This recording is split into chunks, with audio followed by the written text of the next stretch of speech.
Hello guys, good day. Welcome back to my channel, Aris Engineering. And thank you sa mga supporters natin and subscribers. And of course, sa mga nagla-like sa mga videos na na-upload natin. And sa mga members, especially sa level 2 members, thank you. And for today's tutorial, I will be discussing about the Scorp generator. So, kung paano paggawa nito. Una, kailan natin gagawa tayo ng VBA script na mag-generate ng duration din accomplishment, also the graph ng curve. Then, yung input data natin, gagawa tayo ng user form. So, kapag i-click natin yan, ito ang kalabasan. Then, yung formula natin is magbe-base dito to create the uh, S-curve na graph. So, may sinasabi tayong K-value, TO, and T. Whereas, yung ST natin is the curve value. So, it's dependent on the value of the duration, then the K and the initial, the TO value. Whereas K is the controls the steepness of the curve. So ito yung K na yan, constant yan. What I mean, ang ibig kong sabihin sa constant na unitless siya. So, depending sa value nito, so mamaya papakita ko sa inyo kung paano ito nagva-varies. So ito yung pagtaas at baba ng steepness ng very steep na angle. So, ito na yung makikita ninyo mamaya. Yung TO naman, this is the time of which the curve is the steepest. So, kung nasaan yung pinaka-steepest na curve, dyan natin nilalagay. Ito yung value na ilalagay natin. Ano to eh? Ito yung assumption. So, depende yan sa planner, sa planning engineer. Then yung T naman is the total duration. It can be days, weeks, months, or years. So, depende yan sa inyo. Then we have here the formula na gamitin natin. This is 1 over 1 plus e raised to negative 2 times t minus t0. Then, ito for example, mag-create tayo ng, ito yung ano na pala, initial value. Kapag may open ninyo yung put data, ito na yon. So, kapag i-generate natin yan, ito yung curve. Then, let's say, mag 30 days ako, duration. So, kapag i-30 days ko yan, mapapansin ninyo, at 30 days, 80% pa lang yung accomplishment. Kasi nga, yung TO na yan is the stiffness. So, ibig sabihin, mag-start pa lang dito yung malaki yung accomplishment at 23 days. Ito. Dito pa lang mag-start at 23 days. So, i-try ko siya agahan, mga 15 at 15th day. So, as you can see, 95% na at 38th day sa last duration. Last din ng total duration natin. So, pwede pa natin agahan yan. Let's say, 12. So, at 97%. Ito. Pero makikita ninyo, 10% at first day ang kailangan natin ma-reach. So, ito pwede yan mabawasan. So, let's say 0.15. So, yun. 16% at first day, pero makikita ninyo at 91% pa lang. Let's say 0.3. Ayun. So, ang pinaka-mainam na K-value is 0.3. Tingnan ninyo yung 1 is, at day 1 is 4%. Pagdating, pagdating dito sa pang 38th day, nag 100% na siya. Pero kung makikita ninyo dito, from 25, 26 up to 29, so parang halos tapos na siya. No? So ito, pwede pa yan natin i-try natin bawasan pa. So, mag-start tayo ng TO as yung steepest ng curve natin sa 13th day.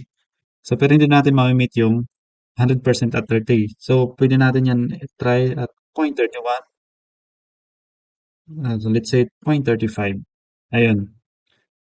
Pero very steep na siya. See? So, at 13th day, ito. Dito siya yung very steep natin. So, makikita ninyo, 1%, 1%, 1%, 1%, nag 2% na, 2%, then 3%. So, up to the 100%. So, makikita ninyo, very good na yung score natin. So, maganda yan. So, ito na yung gagamitin ninyong accomplishment sa bawat araw. Okay? Pag ganito, Ibig sabihin kasi kailangan natin i-meet yung 30 days. So, pwede natin yan, iusog pa yung ano natin, step. So, yun. Mag-start tayo ng at 40th day. Yung dapat yung accomplishment natin is lumaki na. Okay? So, punta tayo dito sa ano, sa developer tab, Visual Basic. Yun. Okay. Double click ko to. Ito yung form natin. So, paano yan ginawa? Right click lang dito, insert then module. Okay? I mean, sorry. User form. Dito yung makikita ninyo.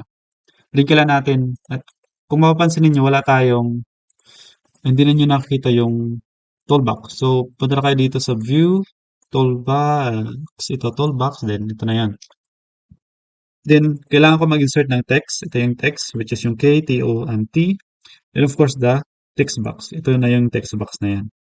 Then, kailangan ko i-rename yung mga name ng text boxes natin. Ito, pag i-click ko to, ito, sa name. So, pwede ka siya i-modify. Ah, kailangan lang natin i-note na kailangan walang space yung name. Okay? Ngayon, as you can see. Kasi originally, ang makikita natin yan is text box yung name na. Text box 1, text box 2, etc. Then, we have here, ito naman is picture yan. So, click lang natin to image, then highlight. Click lang natin dito kung saan, then resize natin. Then, ito, under sa picture, kailangan i-browse natin kung saan natin ilalocate yung picture. Then, should be .bmp file. Then, para naman sa button, ito yon command button. Then, rename natin yan. Rename ko siya as generate. Then, pwede double click or pwede right click and view code. So, na yung code natin. Okay. Ayun. So, ito, dineclare ko yung mga variable na kailangan ko. Then, of course, yung sheet 1, which is ito yon. Then, of course, yung cell natin na magiging reference ng graph natin. Then, itong value na to is magagaling yan dito. Ito yon. Okay? Then, huwag yung kaligtaan na lagyan ng dot text. Ibig sabihin, from the user form, ilalagay ko yung value ng text box dito sa variable na yan. Okay, then, ito, i-clear ko yung column A to C. So, from here up to here, this column. Okay? Then, yung dimension natin ng array, ito.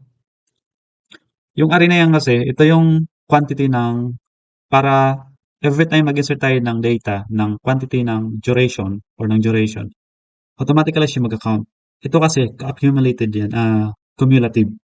So, initially, dapat may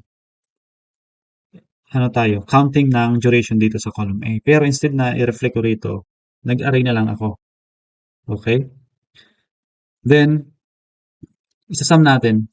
Isasum natin, then ilalagay natin dito sa duration. Ito yung cumulative. Then, after natin makuha yan, yung para sa column C naman. Para sa column C.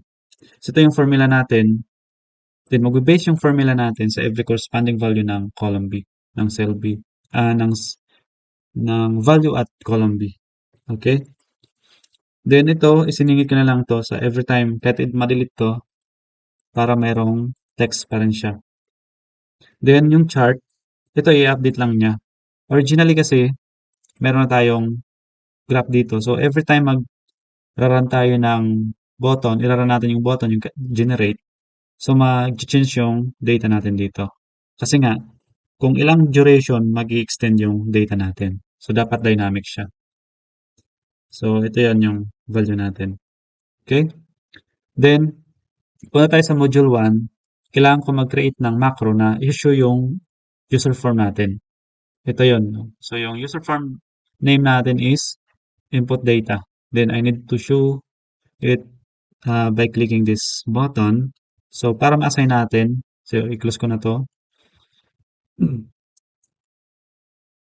Punta lang kayo dito sa developer, then insert ito yung button na yan. So, ito na yon. Then, right-click lang ninyo, then assign macro. Tapos yung show form. Click, then okay. Then, every time mag-click tayo dito, so ito na yung value natin. Kaya ang kagandahan dito, dynamic siya guys. So, Pwede ninyo laro-laruin yung value. See? Ang kagandahan dito, perfect score siya. No? Okay, let's try 25. Then of course, kailangan natin iusog yung TO value, yung stiffness at 10, let's say.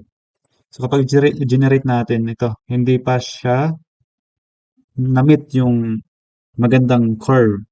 Kasi nga tingnan ninyo, malaking percent na at first day.